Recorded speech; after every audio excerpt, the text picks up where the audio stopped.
Ya estamos cerrando el año, el último programa del año, un querido amigo con el que hemos aprendido a hablar sin tapujos y sin prejuicios de la palabra cáncer. El doctor Claudio Dubersaski con nosotros. Claudio, ¿cómo estás? Hola, Cristian. Bueno, la verdad que ha sido un año intenso, estamos llegando al fin. Y bueno, la verdad que es una nueva oportunidad para comunicarnos y para comunicarnos con la gente. Así que gracias nuevamente por la invitación. Claudio, pregunta que le hago a todos mis invitados y te la hago ahora a vos personalmente. La pandemia nos obligó a reinventarnos, a valorar otras cosas, a poner en su justa dimensión otras. ¿Cómo atravesó la pandemia profesional y personalmente a Claudio Dubersaski? Y ni siquiera me estoy refiriendo a los pacientes, hablo de vos. Bueno, mira qué pregunta, ¿no? Porque me tocó tener COVID grave con neumonía bilateral. Recuerdo que más allá de la incertidumbre, digamos, porque no había tratamientos específicos, el hecho de que me faltara el aire era una sensación muy desagradable, nueva para mí. Y bueno, el hecho de estar internado, me acuerdo que probaban el ibuprofeno inhalado, que te ponían como una cámara, ¿viste?, para inhalar. La verdad es que la pasé muy mal durante la pandemia. Por suerte, no llegué a terapia intensiva y a estar internado con intubación, pero bueno, tuve y pasé por la pandemia con esa gravedad. Y lo peor de todo, Cristian, es que porque cuando uno está enfermo, cuando tiene a alguien enfermo, es normal ir a visitarlo, tener el parte médico de cara a cara y de decir cómo está el familiar. Entonces yo recuerdo estar internado y estaba más preocupado por mi familia que estaba afuera que yo que estaba adentro, mi familia que le daban el parte médico telefónicamente, que no sabías si ibas a volver a tu casa, ¿viste? Porque era una situación de incertidumbre. De incertidumbre y totalmente nueva. Pero bueno, por suerte o gracias a Dios pude andar muy bien. Y yo decía, bueno, ojalá que la pandemia y el COVID sea una oportunidad para que la humanidad aprenda algo, ¿no? Y lamentablemente, Cristian, te voy a decir que post pandemia estamos igual. No aprendimos nada, Claudio. Yo creo que el ser humano... ¿Vos qué aprendiste? Vos, Claudio Dubersaski. Yo, bueno, viste que yo tengo una forma de vivir por lo que hago y por lo que me enseñan mis pacientes de una manera determinada. Y bueno, lo que aprendí es lo mismo que ya sé, que uno nunca sabe cuándo va a ser el último día, que hay que vivir con intensidad y con felicidad lo mejor que uno pueda el día a día, que los médicos no estamos exentos de tener problemas graves, que nos tenemos que cuidar para poder cuidar a los otros. Bueno, esas fueron las enseñanzas más importantes. Pero a nivel humanidad, la gente siguió de la misma manera. O sea, viste, a nivel de solidaridad, yo no veo que haya cambiado la sociedad para bien. La gente sigue trabajando para obtener bienes materiales, ¿viste? Y no se toma el tiempo para el descanso, para el ocio, para la familia. Es como que todo volvió a la normalidad post pandemia.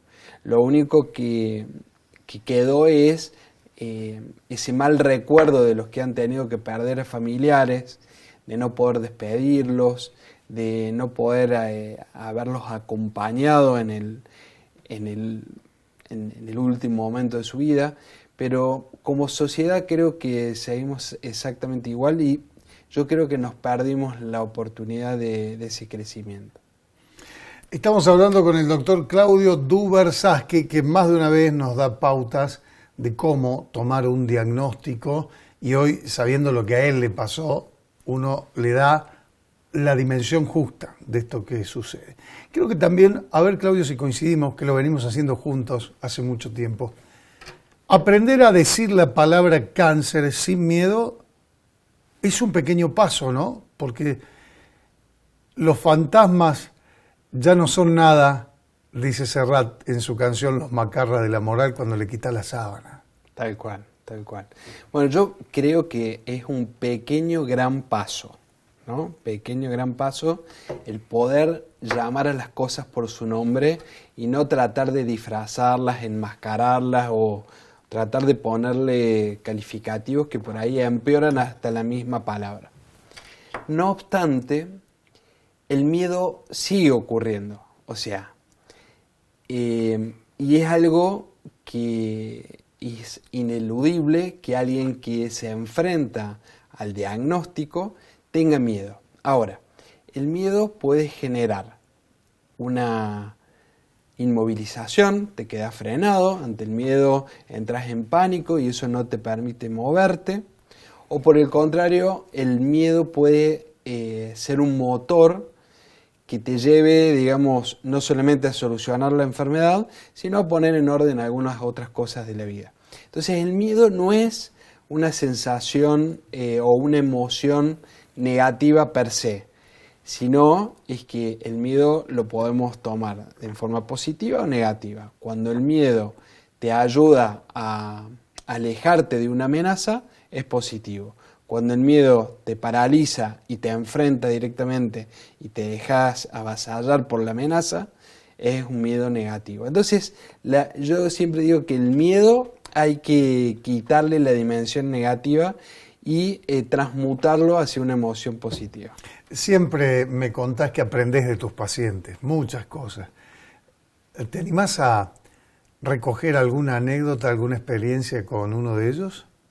Bueno, mira, el aprendizaje es permanente. ¿Por qué? Porque cada paciente, independientemente del diagnóstico que tenga, tiene una historia personal, una profesión o un oficio determinado, una forma de vivir determinada. Entonces eso es lo que le pone el condimento, como yo siempre digo, a mi profesión. Es porque no me limito a conocer solamente cuál es el problema de salud, sino que me extiendo a conocer esa persona que está viviendo un problema determinado.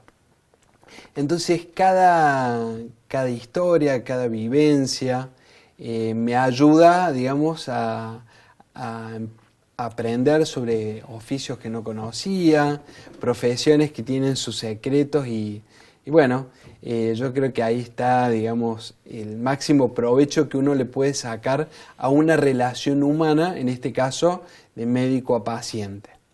Pero así decirte alguna historia, me recuerdo y que está en una de las historias de mi libro, en el segundo libro, Historias de Pacientes, un paciente que viene a la consulta para pedir una segunda opinión y hablaba de una manera rara, ¿viste? Nosotros en la jerga médica le decimos lengua bola, cuando no se le entiende lo que habla. E inmediatamente los médicos empezamos a hacer diagnósticos diferenciales de por qué puede estar hablando así. Y bueno, si viene a mi consultorio porque tiene cáncer, probablemente si está hablando así es porque pueda tener un problema cerebral de una metástasis o de algún problema cerebral. Entonces yo ya empecé a imaginar que le iba a pedir una resonancia de cerebro, qué estudios le iba a pedir. Bueno, la cuestión es que lo reviso, lo hago sentar y en un momento determinado de la consulta empieza a hablar normal. Digo, ¿qué? Pero escúcheme, usted hasta hace un ratito tenía dificultad en el habla y ahora está hablando normal. Me llama la atención. No, lo que pasa, doctor, que tenía unas gotitas debajo de la lengua, viste, de una terapia alternativa, y en vez de tragarla, siguió toda la consulta con las gotitas debajo de la lengua.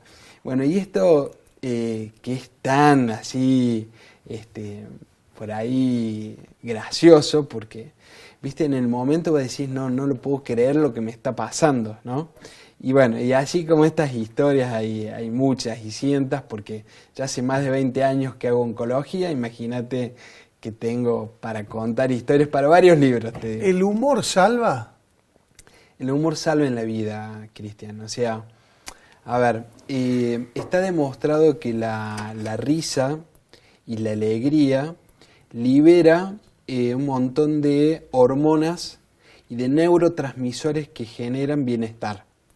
Nuestro cuerpo es como un laboratorio interno, entonces las emociones negativas nos generan liberación de hormonas adrenérgicas como las catecolaminas, que nos terminan produciendo taquicardia, aumento de la tensión arterial, nos produce liberación de cortisol, que es una de las hormonas relacionadas al estrés. Pero por otro lado, si nosotros generamos emociones positivas, se liberan neurotransmisores y hormonas como las endorfinas, que nos generan sensación de bienestar. Entonces, seguramente te ha pasado que cuando has ido al teatro, o cuando has visto algo que te genera gracia o te has reído, la sensación posterior a ese evento es de bienestar. Entonces, el humor sana, y por eso yo recomiendo reírse un rato todos los días, buscar algo, un motivo. A algunos les causa mucha gracia ver un video de TikTok o algún video que se sube en el Instagram.